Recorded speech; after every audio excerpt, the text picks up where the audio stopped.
पात्रा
எனக்குதான் நீ ஒரு மந்திரினா உனக்கு ஒரு மந்திரி வச்சுக்கிறேன் மாமா நீதான் போயிட்டு வந்து சம்பளம் வாங்கறதுக்கு அடி வாங்க என்னையெல்லாம் கூப்பிடுறான் உனக்கு நான் கம்பெனி இருக்க வாத்தாரு உனக்கு சம்பளம் கொடுக்குறா நல்ல சம்பளம் மகாராஜா அங்க போய் அடிச்சத தொலைக்காத அடிச்ச கம்பெனி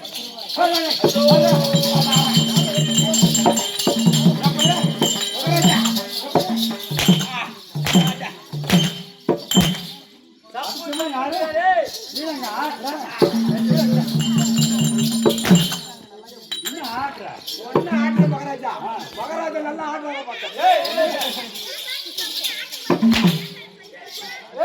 மாமா மகாராஜா ஆம்பளை மரியாதை பத்தி ஆம்பளை அவன் படியாம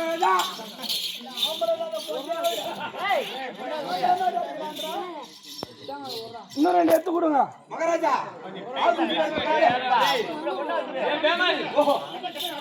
உங்களை அடிச்சு அடியில அடியில மகாராஜா மகாராஜா ஆவுதுச்சு. என்னடா வந்தாலே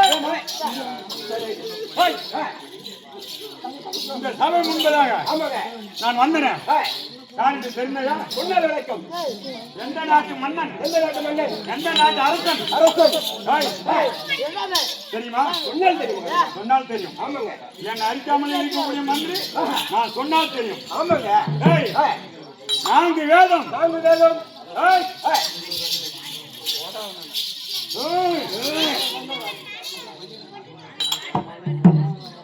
ஏய், 4 வேதம், 4 வேதம். 6 சாஸ்திரம், 6 சாஸ்திரம். 64 கலைக்கானம், 18 புராணம், 18 புராணம். 96 தத்துவம். 96 தத்துவம். இத்தனை கற்றுணர்ந்த இத்தனை கற்று உணர்ந்த இந்த சபை முன்பாக அமர்ந்து கொண்டிருக்கிறாரே ஆமாங்க. அவருடைய பாதத்துக்கு ஒரு பணிவு. பணிவு வணக்கம். அது தவிர டேய், ரத்னாகிரி பட்டணத்தை ரத்னாகிரி பட்டணத்தை தவத்தோடு பரிபாலம் செய்து வரக்கூடிய ரகத்தோடு வைபவம் செய்திருக்கூடிய என் தந்தை. உங்கள் தந்தையோ பேர் தெரியுமா? சொன்னால் தெரியா? கொண்டாட தெரியுமா? கைலாசனம். மயிலாசுரன். என்ன நல்ல சவால், நல்ல வேலை செய்து நம்ம நீ நல்லா வேலை செய்து வேலை கிட்ட கைதிக்கு போல். என் தாய், உங்களோட தாய் மாயா மோகினி. ஓத்தாய்.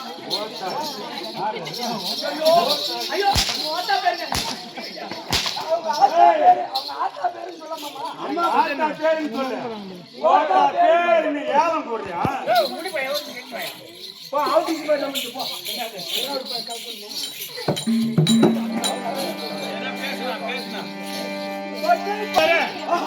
விளக்கம் புரியுதா மகாராஜா? எப்படி? அவங்களுக்கு கட்டிங்களா? அவனுக்கு கட்டாச்சு. கட்டியாச்சா? கட்டாச்சு. கட்டுகிறேன். நல்லா கட்டிங்க. ஏய் மஞ்சள், என் தாய் தாய் மாயா மோகினி, என் தந்தை தந்தை வைலாசுரன். கைலாசுரன். எப்படி எப்படி 12 ஆண்டு காலமாக தவம் இருந்தார். தவம் இருந்தாரு. ஈசனை நோக்கி. ஈசனை நோக்கி. எப்படியே அந்த பிரமாகப்பட்டவன் ஒரு புத்திரி பாக்க நம்மளுக்கு இல்லைன்னு அவங்கள ஒரு வருத்தத்தை கண்டு தோட்டத்தை கண்டு 12 ஆண்டாக தவம் புரிந்தார் என் தந்தை தந்தை வைலாசுரன். அதான் வீரநாட்டில் போடுங்க. ஏய், ஆளே. அப்படி இருக்க அந்த தவத்துல பிறந்தவங்க நாங்க. எப்படி பிறந்தா? ஏய், என் தாய் வயித்துல இருந்து எப்படி பிறந்தா? ஏய்,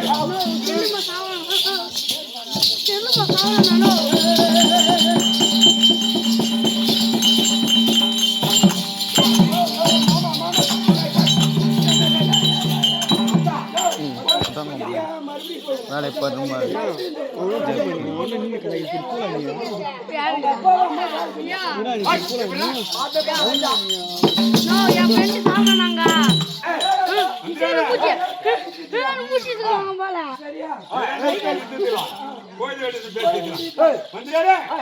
விளக்கம். என் தாய் தாய் மாயாமோகினி வயிற்றுல இருந்து வலதுபுறமாக உதித்ததுனால என் பேரோ பாதாபிசுரன்.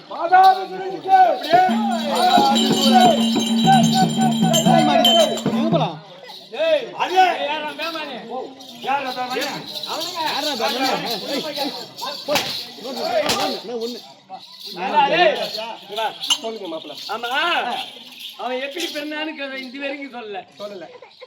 அதான் கேட்டேன். அதாவது பேரு அவன் எப்படி பிறந்தான் அவன் ஆத்தாவா தெரியல. அதான் நான் கேட்ட சூத்திர பேர் வந்தானு கேட்டேன். அப்படி இல்ல சொல்லுவாரு கேளு. சொல்லுங்க ஐயா. மந்திரே, ஏடி தாய் மாயாமோகினி வயிற்றுல அங்கத்துல இருந்து வலதுபுறமாக உதித்ததுனால என் பேரோ பேரோ பாதாபிசுரன். என் சகோதரன் சகோதரன் ஜனதாபிசூரன். என் தாய் வயிற்றுல இடதுபுறமாக வதித்தனால ஜனதாபிசூரன். அதை தவிர தெரிவிக்கின்ற அப்படியே தெரியுங்க.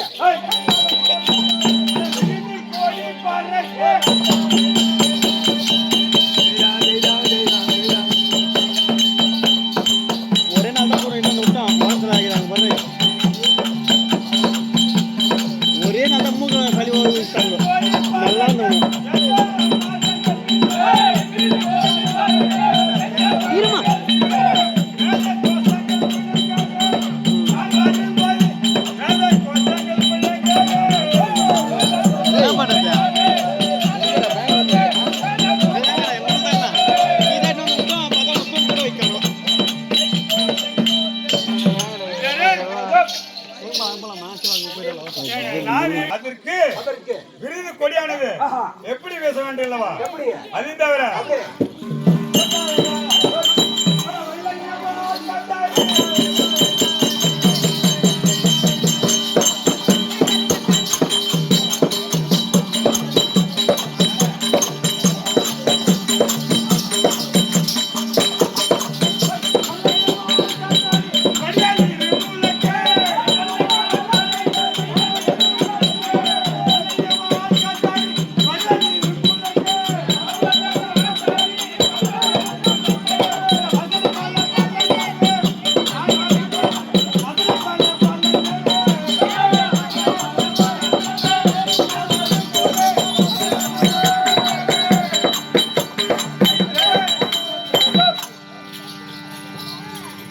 கையில் இருக்கிற வள்ளல் பால் காட்டாரி இந்த கூண்டு விடாத காட்டேரி வள்ளையும் வால் காட்டாரி என்ன ஏன் போடுறான் அப்படி இருக்க தெரியுங்களா?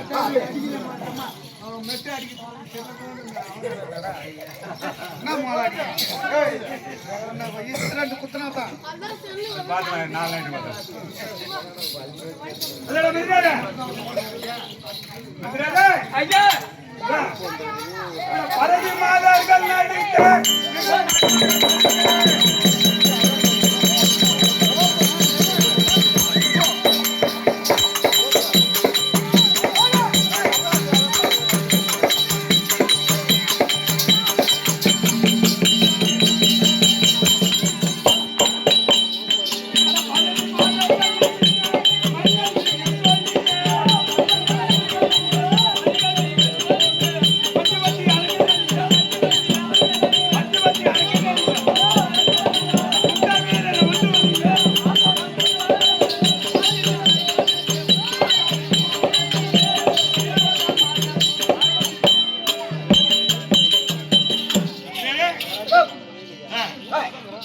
கோட்டையில நான் இருக்கும்போது பரவி மாதர்கள்லாம் எப்படி மிகவும் ஜொலிக்க வேண்டியல்லவா?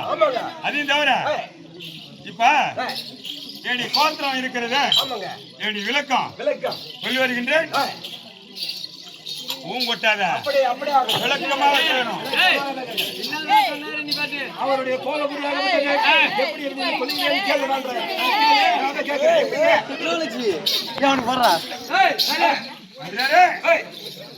ஏடி கோத்திரம் சொல்லி வருகின்றேன்.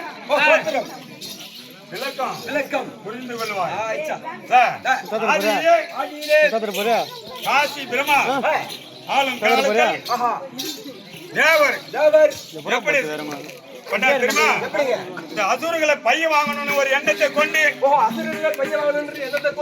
அதுக்கு யாரு எஜமா தெரியுமா? தேவேந்திரன் தான். இந்த இந்திரிய உலகத்துல இருக்கிறானே தேவர்கள் அவர் தான் அதிபதி. அவர் சொல்லுபடிதான் தேவர் கேட்பாரு. அப்படி இருக்க நம்ம அசுரர்களை ஒன்னா கூட்டக்கூடாது. நம்மளே அமர்தம் கரையணும் அப்படின்னு செய்தார். இமகாரியமாலேயே ஒரு மத்தாகவும் திருப்பா கடையில ஒரு பாண்டமாகவும் ஆதிசேஷனை ஒரு கயிறாகவும்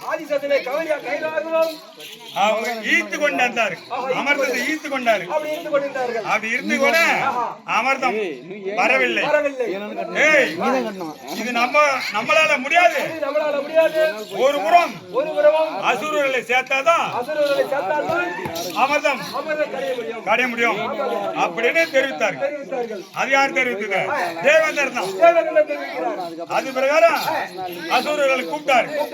அசுரரே நீங்க ஒரு புறம் நாங்க ஒரு புறம் எப்படி அமர்தம் திடீர் திடீர் திடீர் ஈர்த்து கொண்டிருந்தார். அப்படி ஈர்த்து கொண்ட காலத்திலே அமர்தம் உண்டானது. அப்படி உண்டான காலத்திலே மாயாகி கண்ணன் மாலாகி கண்ணன் அவன் என்ன தெரிவித்தான் தெரியுமா? அதுதான் குரங்கால முடிச்சு அப்படியே எண்ணத்தை கொண்டான். மனிதனை எண்ணத்தை கொண்டான். எப்படி கொண்டான்? அமர்தம் உண்டானது. இது அசுரர்களை சாப்பிட்டு விட்டா அசுரர்களை நம்ம ஜெயிக்க முடியாது அப்படின்னு ஒரு எண்ணத்தை கொண்டு தூது வந்தது. ஆமாங்க. அப்ப என்ன செய்தான்? அப்படிங்க. அந்த மாலையாகி கண்ணன் கண்ணன் மோகினி அவதாரம் கொண்டான். மோகினி அவதாரம் கொண்டான். மோகினி அவதாரம் கொண்டு வந்து சென்றான். டேய் நீங்களா நீங்க போட்டி போட்டு விடாதீங்க. இந்த அமிர்தத்தை நானே எடுத்துக்கொண்டு உங்களுக்கு பங்கிட்டு விடுகிறேன். நன்றியா மிக நன்றியா. நாளைக்கு பாக்கல நாளைக்கு வெட்டிடுறாங்க போகணும். தேவர்கள் அசுரர் ஒருவரும் தேவர்கள் ஒருவரும் அமர்ந்தார்கள். அப்படி அமர்ந்த நேரத்துல இந்த மோகினியாகப்பட்டது ஆண்டதை தூக்கி கொண்டு கருத்திலே அகற்பையாக அடித்துக் கொண்டு அமிர்தம் பங்கிட்டு விட்டார்கள். அப்படி பங்கிட்டு விட காலத்துல இந்த அசுரர்கள் இருக்கிறான். அசுரர்கள் மதிமயங்கி இந்த மோகினி அவதாரத்தை கண்டு மயங்கி விட்டான். அப்படி மயங்கி திடீர் வீழ்ந்து கொண்டார்கள். அதை கண்ட மோகினி தேவர்களுகளே அமிர்தத்தை பங்கிட்டு விட்டார்கள். அதை கண்ட என்னுடைய பாட்டனார் ராகு கேது சொல்லக்கூடிய என்னுடைய பாட்டனார் ஏய் மோசம் போய்விட்டுமே மோசம் போய்விட்டுமே அப்படின்னு எண்ணத்தை கொண்டு தேவர் மத்தியிலே சென்று சந்திர சூரியன் மத்தியிலே சென்று இரு கரத்தை நீட்டினார்.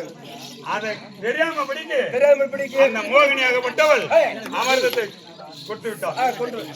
அது என்ன செய்தான் தெரியுமா? இந்த சந்திர சூரியன் கம்மியானவனா அவன் என்ன செய்தான் தெரியுமா? சந்திர சூரியன் அந்த பெண்ணுக்கு அந்த மோகினிக்கு கண் ஜாடை காட்டினார். அந்த கண் ஜாடை அறிந்து அந்த மோகினியாகப்பட்டவள் கஞ்சாடி அறிந்து கையில் இருக்கக்கூடிய அகப்பையால் ஓங்கி ஒரே அடி அடித்த போது என்னுடைய பாட்டனார்கள் தலைவேரம் முண்டவர ஆகிவிட்டது. ராகு கேதுக்கு தலைவேரம் முண்டவர ஆகிவிட்டது.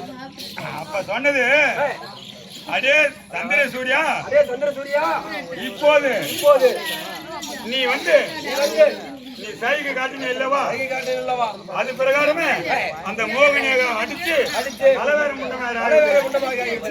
அது இல்லாம படிக்கு உங்களே வருஷத்துக்கு ஒரு முறை நீங்க விட்டால் எங்க பேரும் உங்களுடைய பேரும் ராகு கேதில் சத்தியம் செய்து இதே பிரகாரம் அந்த 9 நவகாரகமாக வானத்துல இருக்கிறார்கள் எங்களை பாட்டனார்கள். ராகு கேது எங்களுடைய பாட்டன் முப்பாட்டன். அதையும் தவிர நான் வெகு நேரம் ஆகிவிட்டாலும் என்னுடைய தம்பிய என்னதான் நான் வர வச்சதாக அடுத்ததாக